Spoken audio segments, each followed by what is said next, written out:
Hello, morning, good afternoon, and good evening, and welcome to the Be Your Change podcast. Today we're gonna be talking about something that I feel like a lot of people deal with. I definitely deal with it to this day, and it's basically just lower back pain. And lower back pain, man, it's a bitch, especially when you never really had it up until like your mid 20s or your early 20s, and then it's just like it's a lingering thing that some days it's not there, other days it is. And we're just going to talk about how you can basically fix lower back pain, and if not fix it, then manage it and keep it from reoccurring and you re-injuring your lower back, and just kind of ways to help with just managing lower back pain in general. So first, we're going to talk about how I even got lower back pain. So I got lower back pain from lifting, obviously, because that's how a lot of people get lower back pain, is when you're doing something physical. And there's a lot of variables that come into how you even get lower back pain.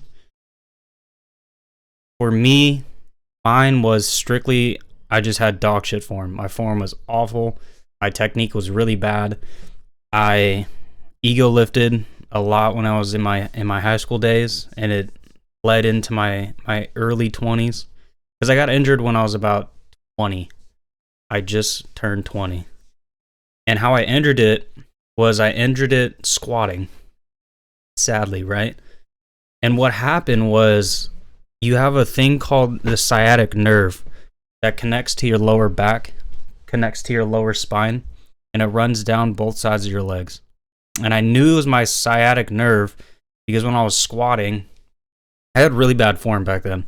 I never engaged my core, which is a big no-no. I used to squat with high bar. And you knows what that is, or if you don't know what that is, basically it's the bar placement. And they call it high bar because it sits on your traps and it runs across your scapularies, which is high bar. And then low bar is it sits under your scapularies and kind of just sits in your upper back and kind of rides on your rear delts. And I wasn't doing anything crazy. I was just really just lifting, I think it was 2 plates, which is just 225. It wasn't anything crazy, but back then, like I said, I never incorporated my core. I never tightened my core. And when I went down, perfectly fine. Came up, I did probably like five reps. And then I took a step on my left leg, and I felt like my back, my lower back seized up. I felt a pinch in my lower back. It instantly shot down my left leg. And it literally felt like my whole leg went numb for like a split second. I couldn't feel a fucking thing. And then after, it was just excruciating pain. It hurt so bad. And I could barely walk. It took me out for like a month.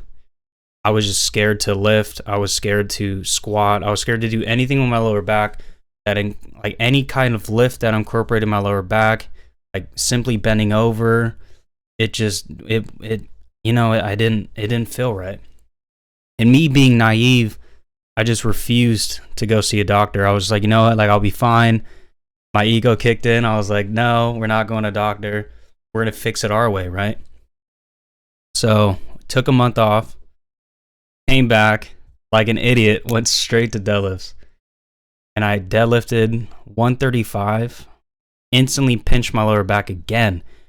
And I was just like, man, like I can't keep doing this to myself. So then I told myself I'm going to go back to the basics and reteach myself how to lift properly, right? Because like I've said before, you're never going to be fully comfortable with how you lift. You're always looking to be better. You're always looking for perfection. You're always critiquing your own form. You have other people critiquing your form. You're always learning new things, because as science grows and as your body grows, you have to incorporate different angles, different views, and then build a different mindset the older you get and the older your body becomes. So that's exactly what I did. So I'm gonna help give you guys some tips, some exercises, some tricks that I've learned throughout the years to help with my lower back pain, and kind of help take a step back and really just reteach myself just the basics, right? Like, yes, it's good to lift heavy. Yes, it's okay to go hard in the paint all the time, go balls to the wall every time you go to the gym, but sometimes it's okay to take a step back and relearn the basics, right? Relearning the basics, it's like riding a bike, right? Once you learn how to ride a bike, you never forget, but there's always ways where you can always improve on yourself. That's basically what lifting is. There's always ways to improve yourself. So with these exercises and these stretches that I'm gonna tell you that I do in my routine have helped my lower back pain tremendously, even to a point where sometimes I don't even wake up with lower back pain anymore. Now, I'm not like a doctor, not a chiropractor. By all means, if you want to go to a chiropractor and you want to try that out, please go. I did it. The only thing that I am not a fan of is when you go to a chiropractor and you get your general evaluation. They make you do like a little like test. They make you stretch in front of them. They like check out your back, check out your alignment, all that fun stuff, and then they line you. And then at the end, you get smacked with the bill, and they're like, okay, so this is the problem. This is what we're seeing. If you come to us for the next 5 times a week for the next 3 to 4 years, I promise we'll fix you. And I'm just like, that didn't sit right with me, because there has to be a way to where I don't have to fucking cash out hundreds of dollars to fix my back just to live, you know? And this is what I found out. For stretches for your lower back. Well, before we talk about stretches, let's talk about how you can even fix your lower back and what variables come into why you even have lower back pain. And I'm still finding out new things about how your body reacts and why you even have lower back pain in general. So lower back pain, right? A lot of people think lower back pain is just from your lower back being stiff, you have weak lower back muscles. But there's a lot of things that come into play with your body, right? Especially your lower half, because you use your lower half for everything. You use your legs for everything. Your legs are your strongest muscles. You push off with your legs with a lot of things, especially lifting, everyday life. Like, you use your legs for everything, and especially your lower back. Like, when I first hurt my lower back, I didn't realize the little things that I need my back to do. Like, not just bending over, but like bending over to pick up things, right? Like, I couldn't even pick up like a little box. I couldn't bend over and pick up like a water bottle off the ground because it just gave me so much pain. And with that being said, one thing that goes overlooked, that I overlooked, and I just found this out like within the last year or so, is having weak glutes. It's funny to say, right? Like, how could your lower back muscles hurt from having weak glutes? So we're talking about the gluteus maximus, right? That's a muscle inside your butt cheek that is connected to your lower back. And then it goes down your leg and it is connected to your hamstrings. So those two muscles come into play when you have lower back pain. It could come from having tight glutes, weak glute muscles, and it could come from having tight hamstrings to having weak hamstring muscles. That's just the back part of your leg, right? What also comes into play is your core. If you have a weak core, your core is one of the most essential muscles in your whole entire body, because it's the muscles that keep you upright. It's the muscles that help your posture. It's the muscles that pretty much help with strength, help with your posture, helps with keeping your body upright. All that comes in with your core. So if you slouch over a lot, you're putting a lot of pressure on your core. Your core is tight. If you ever done abs, your abs hurt. and it's just pulling down on your stomach, then you kind of like naturally want to like hunch over and kind of just like walk around with your shoulders down, right? What also comes into play is hip mobility. Hip mobility, your hip flexors, your IT bands, your pelvic movement, all that stuff, all these things you have to think about. Like if you have tight hip flexors, you probably have a tight quad muscles. If your quads are really tight, you probably have knee pain. If your calves are really tight, then you probably have hamstring issues, or your Achilles hurts, or your ankle mobility is bad. There's just all these things. It's like a domino effect, right? One thing hurts, which leads to this hurting, which leads to that hurting, which leads to this. And these exercises and these stretches will help all 4 of those regions of your body and those muscle groups, and help with the overall picture of just being more healthy, being more athletic, feeling good. Because the older you get, man, like some of the shit you wake up with that just hurts, and you're just like, why? You know, like you wake up and your knee feels weird, or you wake up with like your shoulder hurts because you slept on it wrong, or your back hurts. And it's getting old is a pain in the ass, man. So we're here to help with that. So let's start off with just basic stretches, right? With the basic stretches, these stretches for lower back will help out a lot. Some of the stretches for your lower back are going to be your... Where did I put them? I have a list. There they are. We found them. Okay, so some of the stretches for your lower back that I personally do. One of them is the kneeling lunge. The kneeling lunge. Jesus. So with the kneeling lunge, you want to... What the benefits of the kneeling lunge is it opens up your hip flexors. It stretches your glutes and your hamstrings. And you just feel a really good deep stretch with this one as well. The kneeling lunge, you want to really sit back on your knee and try to drive your knee as high as possible while lowering your butt. It's hard to explain. There's a lot of videos about it, but this stretch will help with your lower back, stretching your glutes and your hamstrings, as well as your hips. Opening up your hips it's really hard to do, but once you do it every day, or every time you lift, or just getting up in the morning and just kind of just getting your body up, getting your body moving, these are the stretches that will allow you to open up your hips, will relieve lower back pain, will relieve glute tightness and hamstring tightness. And over time, you'll start to get better, and you'll be able to get deeper and deeper in these stretches, and it'll make you feel a lot better, and you'll get your mobility back, which is huge. Another thing is lying down on your back and having your ankle over your knee. With this stretch, it's really going to stretch your hamstrings and your glutes. So the thing you want to do with this is you want to keep your shoulders back and stayed on the ground. You want to keep your upper back on the ground at all times. You don't want to lift up your lower back, because then you're not really focusing on the stretch. And you want to take your hand and put your hand on your knee and kind of push down on your knee while keeping your legs straight. You want to keep your leg at a 90-degree angle, and you want to be able to pull down on your knee, which will allow you to get a deeper stretch. Another one of these stretches that I love doing is a pigeon pose.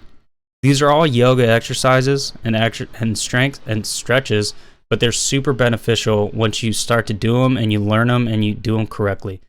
The pigeon pose will open up your glutes, hamstrings, and your hip flexors. This stretch is amazing. It's amazing. It's a little hard to do.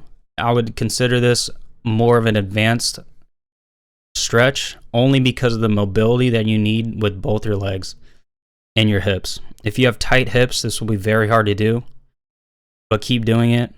And once you start to do it, then you'll feel a deeper stretch and it won't hurt as much.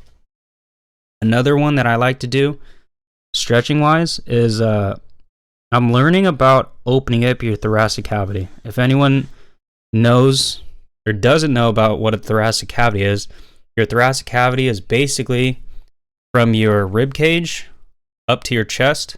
That is considered your thoracic cavity. Opening up your thoracic cavity essentially opens up your chest.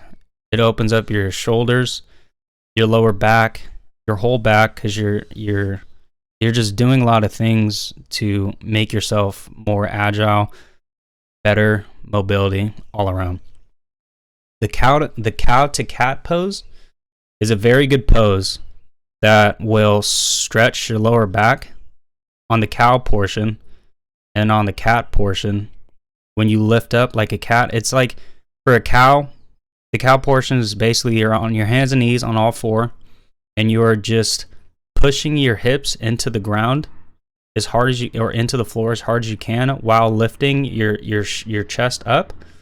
And the cat pose is you're still in this exact same position, but you're taking your upper back and you're rounding it out like a cat. Have you ever seen a cat that they start hissing there, and they like kind of like hunch up like that, like they're about ready to fight and shit's about to go down? That's the pose that you're trying to get.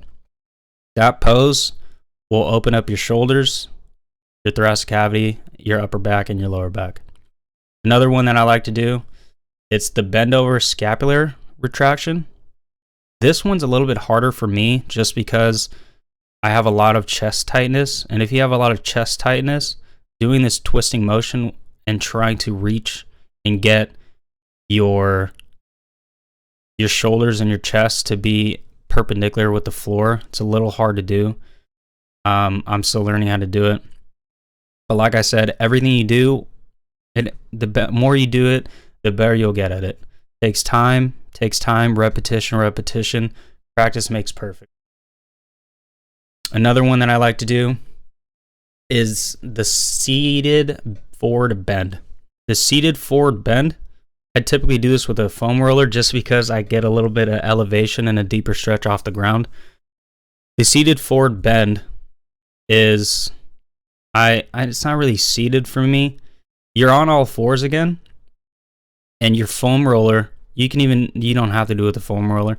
Basically, you're putting your arms all the way out, and you're going to flatten out, and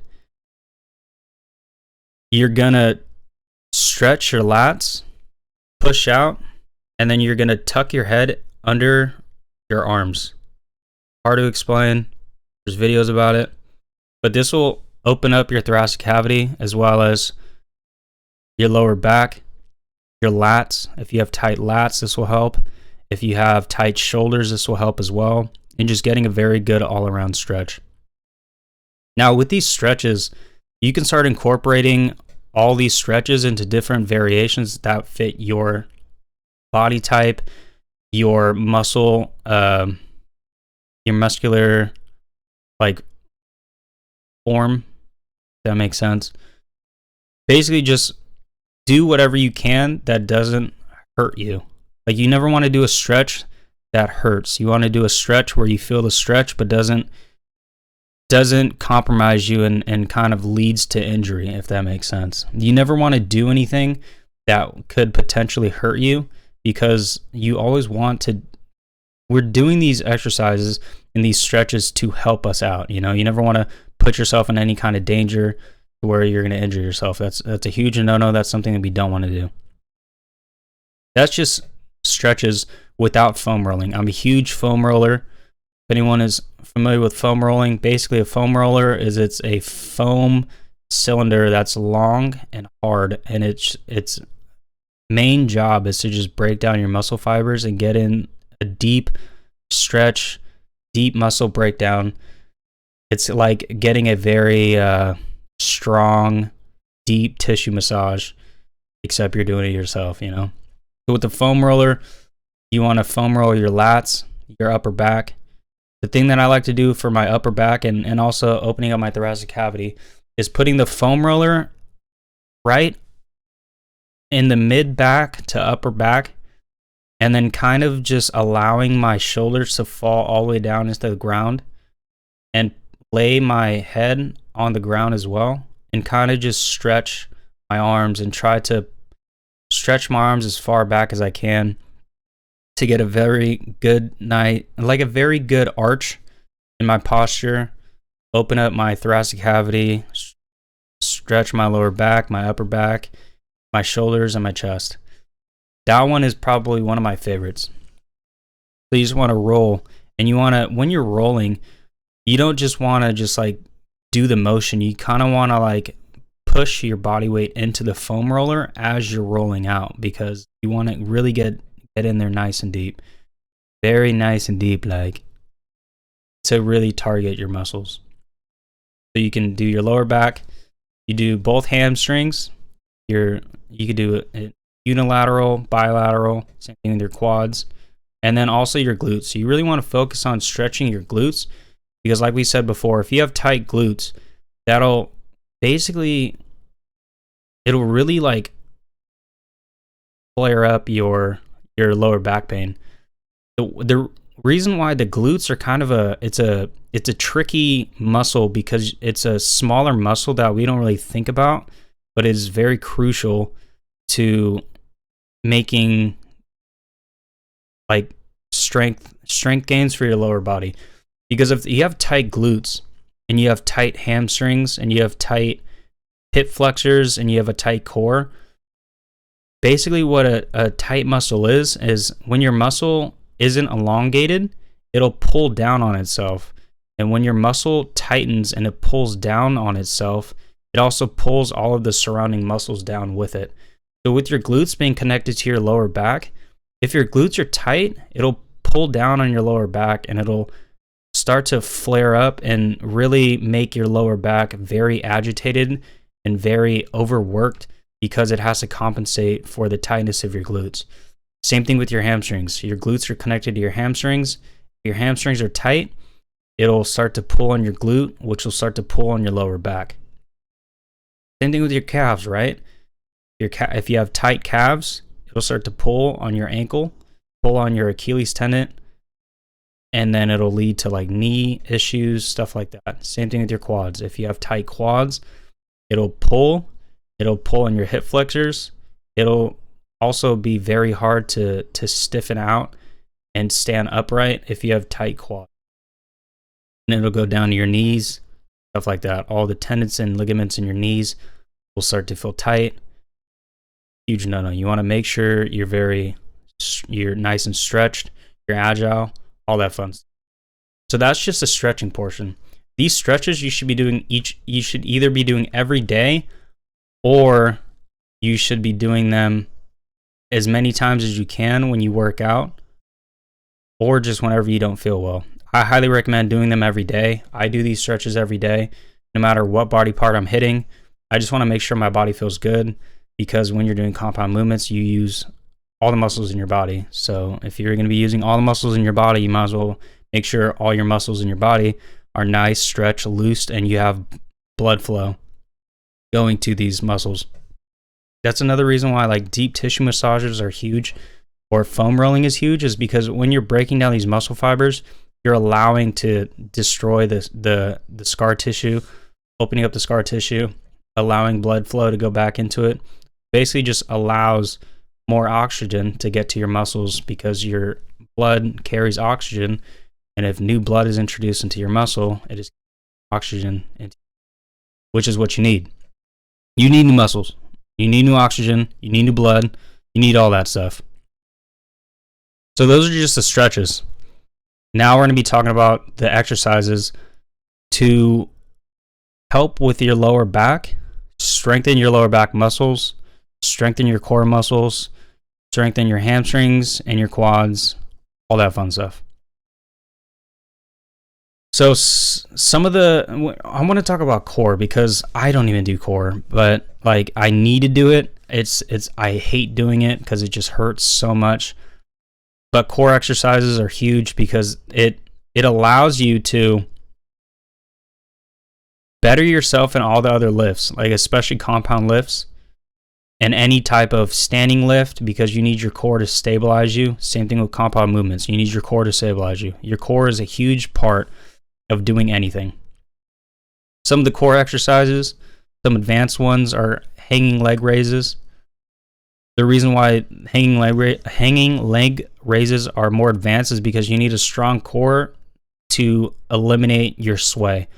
If you're doing leg raises and you keep swaying back and forth, you're just swinging and you're not really targeting your abs. If you're struggling on doing hanging leg raises and you can't stop yourself from swaying, or you don't have a buddy or a wall to stop you from swinging, then I highly recommend doing lying leg raises. These lying leg raises or hanging leg raises really target all portions of your abs. Highly recommend doing them. You don't need to do a lot of core exercises or core reps or a lot of sets, because your core is a smaller portion of your body and they will get very fatigued super quickly if you don't do them. So really focus on just doing as many as you can, and then work up to doing more reps and more sets. The better your abs become and the better adjusted and feeling you get when you start to do them. So for now, if you're not strong with core, do a lot of lying and seated core stuff, core exercises. So if we're going to be doing lying leg raises, right, you could also do lying leg raise holds. The holds are essentially, it's basically like a plank, but you're on your back. You want to make sure your feet are 6 feet off the ground, 6 inches off the ground, and you want to hold it for 30 seconds. You can go for more, go for more. Also, you want to incorporate some Russian twists. Russian twists are you're seated, your legs are off the ground, and you're just twisting, whether it's just your body weight or you do it weighted. Same thing with crunches. You do lying crunches, seated crunches, hanging leg raise crunches, and then you also do planks, both sides. You do planks, forward planks where you're on all fours, and then you do side planks where you're holding off of one arm and you're just throwing the other arm up in the air. Those core exercises, find out what's good for you, find out what rep range is good for you, find out how many seconds you can hold, and then also push yourself, because the stronger your core is, the more your lifts will go up with it. A really good strong core is a lot better than not even having a core at all. You don't want to neglect any muscle group when you're trying to better yourself, because that'll create muscle imbalances, that'll create more issues when you're trying to do stuff, because if your core stabilizers are not there and you're trying to lift heavy, you will start to injure yourself strictly because you just are not up to par with certain parts of your body. So that's for core. Now we're going to go on to leg movements and and exercises that incorporate both your lower back and your back muscles and your leg muscles. So for your lower back, I like doing lower back exercises, but I have such a weak lower back that it hurts. But these are some of the lower back exercises you can do. We just talked about deadlifts and the risk versus reward of deadlifts, but deadlifts are very essential for building strength in general, building thickness and mass in your back and in your legs. If you are new to deadlifts, focus on your technique and low weight. Low weight and technique is a lot better than lifting heavy with shit form. This will allow you to strengthen your lower back, strengthen your glute muscles, and your hamstrings. Also, it helps with grip strength, your shoulders, and your core. Deadlifts is a huge thing to work on. You should never completely eliminate it from your exercises or your routine, but definitely do them. If you don't like doing deadlifts, or you just don't feel it in the right area, you don't feel it in the targeted muscles that you're trying to target, then do rack pulls. Rack pulls is just the top part of a deadlift lift. It'll put more tension on your hamstrings and glutes, as well as your lower back, because the top part of your deadlift, it goes from being a leg push movement to a pull movement. That's basically what a deadlift is. The bottom part of a deadlift is a push, and the top part of a deadlift is a pull. Works both your lower half and your upper half. Lower back, upper back, hamstrings, glutes, calves, all that. Rack pulls, same thing. Now there's a machine called the glute extension, hyperextension. Sometimes there's different variations of it. There's one variation where it stops at your hip. You've probably seen them in your gym. There's also ones where they're more of a lying position, where you lie on it and your upper half is dangling and it stops at your hip as well. Do those weighted, just to get the movement down, the exercise down, the technique down. And then if you want to, you can definitely move up to weighted. The good thing about weighted is that it adds more thickness and more mass than just doing body weight. Yes, body weight is good, calisthenics are good, but at a certain point, there's only so much you can do, and only so much your muscle will grow without actually putting through tension on your lower back and growth on your lower back. The other thing that is really good with your hamstrings, glutes, and your lower back are Romanian deadlifts. Romanian deadlifts, it's a tough exercise if you don't do it correctly. You want to keep as much tension as you can on your hamstrings, and then on the lower half of the pull. And when you're pulling, you want to, at the top part, you want to squeeze hip thrust and squeeze your glutes. There's videos on how to do this properly.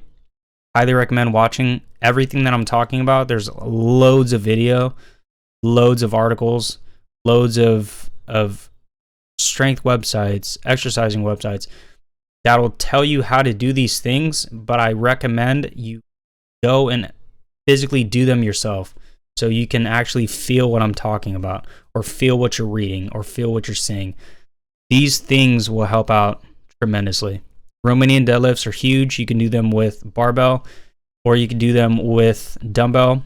The main difference between the two is dumbbell is more of an isolation movement, where you are going to not rely on you're not going to rely on one side feet of being more dominant than the other. They're by themselves, and it's on you to keep them moving at the same portion. You'll feel a little bit different doing Romanian deadlifts. You'll feel more of for dumbbells, you'll feel more of an isolated movement. You might feel it more in your hamstrings, which is good. With barbells, you might feel a little bit more in your back, just because of the consistent weight pulling down on you, like gravity working against you. Basic physics, right? Those are the main two things you'll feel the difference in between the two. Now, what will strengthen strictly your lower back and your back as a whole is any rowing movement. To grow a good thick back and strengthen your lower back muscles is the row. You can either do this standing or seated. Seated typically will be on a machine. Standing, you can do dumbbell, a cable machine, or if you have a row, there are rowing machines that are standard. There's standing machines, very likely where you see them in your gym. You'll mainly see more seated stuff. Do these with proper form. Watch videos, do them yourself. Go try them out. And you really want to focus on a good squeeze, good mind-muscle connection, good contraction. And you want to focus on knowing that it's not just your whole back you're focusing on. You want to focus on your lower back as well. So the last thing we're going to talk about is your glutes. Glutes is a very underutilized machine, or not machine, very underutilized muscle because some people just don't know how to properly hit it or just don't hit it in general. We've talked about the glutes, and some of these exercises that I just talked about will incorporate your glutes, like doing deadlifts. There's two different types of deadlifts you can do. Is what's called conventional and sumo. Conventional deadlifts will pull more on your glutes and your lower back and your hamstrings, whereas sumo will be predominantly focusing on more of your hamstrings and your lower back.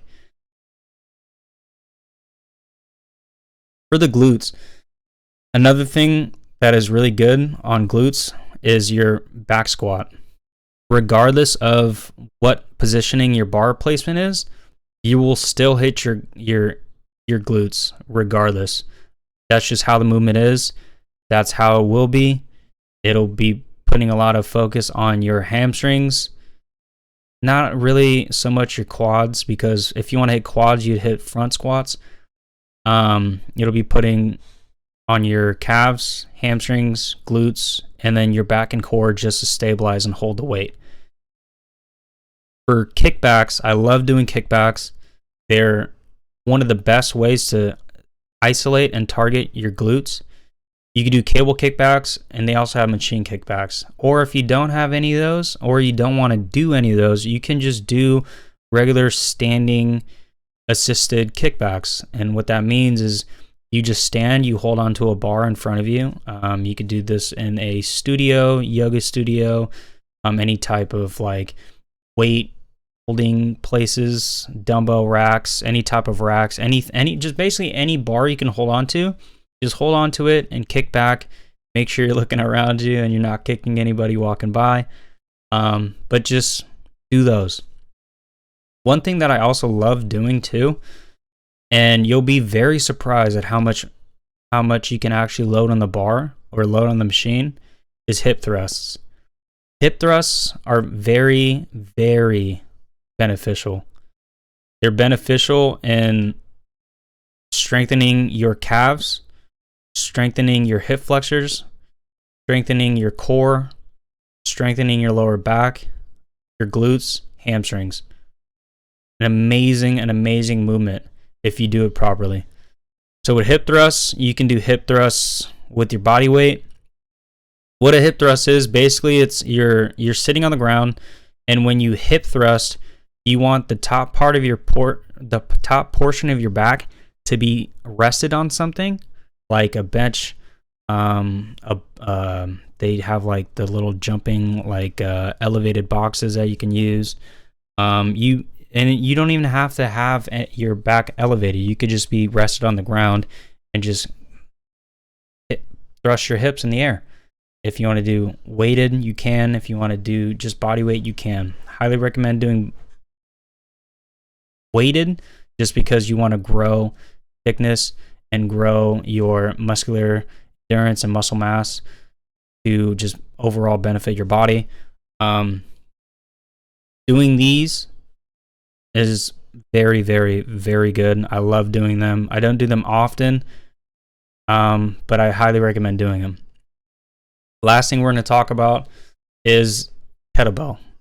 The kettlebell, I feel like sometimes, man, you can get an amazing workout with kettlebells. You don't need a lot. You don't need to go super heavy on kettlebells. Just even doing something with 10 kilograms, 20 kilograms, maybe 25 kilograms if you're really trying to get crazy. And just doing kettlebell swings, doing kettlebell presses, doing lunges, side lunges. There's so many things you can do with kettlebells. You can do front squats. Goblet squats are really great for incorporating your lower half and strengthening your lower half and your back and your lower back. There's just so many variations of kettlebell exercises you can do. The only thing that I don't like about kettlebells is sometimes they're just kilograms. it's hard to do the calculations in your brain sometimes. If no one knows how to do the calculations in kettlebells, it's basically 2.2 times the kilogram is the conversion for pounds.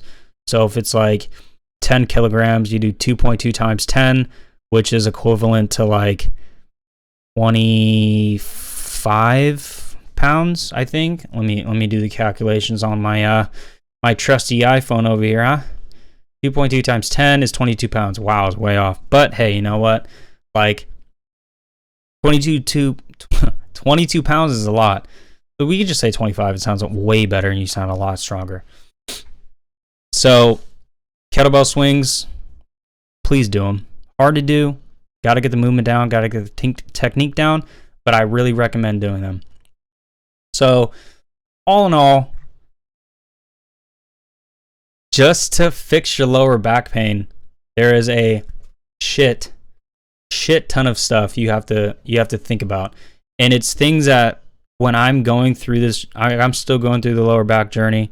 I'm still going through the lower back stretches. I'm still going through all these trials and tribulations of things that I need to do to strengthen my back, and I want to help tell you guys how to fix your lower back, and if not fix it, manage it, make it better, and just overall push through and help overall daily life, right? Because having a fucked up back, man, I've thrown my back out a couple times and it takes you out. Like, you don't even want to do anything. There was a time where I hurt my lower back. And I have allergies, right? So, man, I was outside and there was a whole bunch of pollen everywhere, and I had a lower back, and I sneezed. And when I sneezed, I tensed up and I tweaked my back, and I couldn't even I bent over to sneeze and I stood up and I couldn't because I had a kink in my back. Or you have a lower back injury and someone makes you laugh a lot, and it's like one of those like gut wrenching laughs where you're just like tensing up and you're just laughing a lot and you're having a good time, and then you just remember that your lower back hurts and it reminds you, right? And it's just fucking pain in the ass to deal with. But I hope these exercises help. I hope my tips help. I hope that you'll incorporate some of these stretches, some of these exercises in your daily routine, in your workout routine. And yeah, so have a great day, and I'll catch you guys in the next one.